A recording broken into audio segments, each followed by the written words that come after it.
নমস্কার, আশা করছি আপনারা সকলে খুব ভালো আছেন আর সুস্থ আছেন। আমার চ্যানেলের একটি নতুন রেসিপিতে আপনাদের সবাইকে জানাচ্ছি অনেক অনেক স্বাগত। আমার আজকের রেসিপি পোয়া পিঠে বা মালপোয়া। এটা বানানো খুবই সহজ। আপনারা পুরো ভিডিওটি প্রথম থেকে শেষ পর্যন্ত দেখবেন। আশা করছি বুঝতে কোনো রকম অসুবিধা হবে না। সবার প্রথমে আমি একটা পাত্রে 2 কাপ ময়দা নিয়েছি। এবার যেই কাপে মেপে ময়দা নিয়েছিলাম ওই কাপেরই 1 কাপ নিয়েছি সুজি আর নিয়েছি 1 কাপ চিনি, সাথে স্বাদ মতো লবণ আর 3-4টে এলাচকে আমি টুকরো করে দিয়েছি। এবারে যেই কাপের সুজি আর ময়দা নিয়েছিলাম ওই কাপেরই মাপ করে 2 কাপ আমি হালকা গরম জল নিয়েছি। এবারে পুরো জলটা একসাথে দেব না, অল্প অল্প করে দিয়ে তারপর এটাকে খুব ভালো করে মেখে নিতে হবে একটা হুইস্কারের সাহায্যে। বন্ধুরা, যদি ভিডিওটি বা আমার রেসিপিটি ভালো লাগে অবশ্যই ভিডিও শেষে লাইক করে কমেন্ট করে যাবেন, আর বাড়িতে অবশ্যই আপনারা একবার ট্রাই করবেন। কোনো রকম অসুবিধা হলে কমেন্ট করে জানাবেন। তো সবার প্রথমে দেখুন খুব ভালো করে অল্প অল্প জল দিয়ে আমি ব্যাটারটা খুব সুন্দরভাবে মেখে নিয়েছি। আমি এখানে 2 কাপ জল নিয়েছিলাম, তার মধ্যে 1 চামচের বড় চামচের 1 চামচ জল কিন্তু বেঁচে গিয়েছিল। তো পরিমাণটা আপনারা সঠিক রাখবেন, তাহলে কিন্তু খুব সুন্দর পোয়া পিঠেগুলো হবে।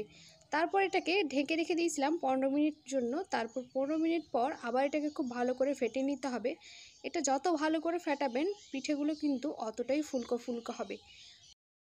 এবার একটা চামচের সাহায্যে আমি এর ঘনত্বটা আপনাদেরকে খুব ভালো করে বুঝিয়ে দিচ্ছি। যখন এরকম একটা চামচে আপনারা ব্যাটারটাকে তুলবেন তখন কিন্তু চামচের গায়ে বেশ গাঢ় করে লেগে থাকবে ব্যাটারটা, আর যখন আঙুল দিয়ে টানবেন এরকম ঠিক সরে যাবে। তো বুঝতে হবে ব্যাটারটা আমাদের একেবারে রেডি। তো তারপরে চলুন, একটা কড়াই নিয়ে নিয়েছি, তার মধ্যে দিয়ে দিয়েছি 1 কাপ পরিমাণ রিফাইন তেল। এবার তেলটাকে মিডিয়াম ফ্লেমে খুব ভালো করে গরম করতে হবে। আর এখানে গ্যাসের ফ্লেম কিন্তু প্রথম থেকে শেষ পর্যন্ত মিডিয়ামেই থাকবে। তারপর 1 হাতা ব্যাটার আমি দিয়ে দেবো, আর দেখুন কত সুন্দর পিঠেটা ফুলে উঠেছে। সবকটা পিঠেই কিন্তু ফুলকো ফুলকো হবে যদি আপনারা উপকরণগুলি আর টিপসগুলি মাথায় রাখেন তাহলে।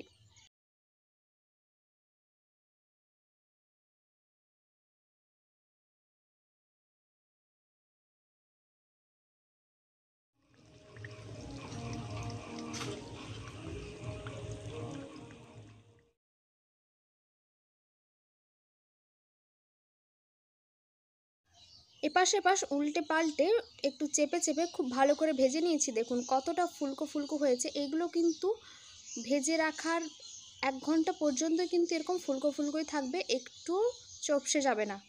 তো দেখুন আরও 1 হাতা ব্যাটার আমি দিয়ে দিয়েছি। একদম গ্যাসের ফ্লেম কিন্তু মিডিয়ামেই থাকবে। তারপর আবারও উল্টে পাল্টে ওটাকেও ভেজে নিচ্ছি।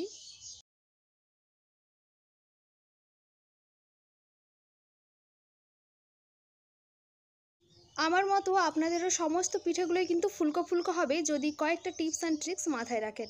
তো চলুন, সমস্ত পিঠে ভাজা রেডি। এগুলোকে এভাবেও খেতে পারেন। তো আমি একটু এটাকে সাজিয়ে নেব। তো সাজানোর জন্য সবার প্রথমে একটু পিস্তা বাদাম উপর দিয়ে দিয়েছি আর একটু চিনির শিরা ওপর দিয়ে ছড়িয়ে দিয়েছি।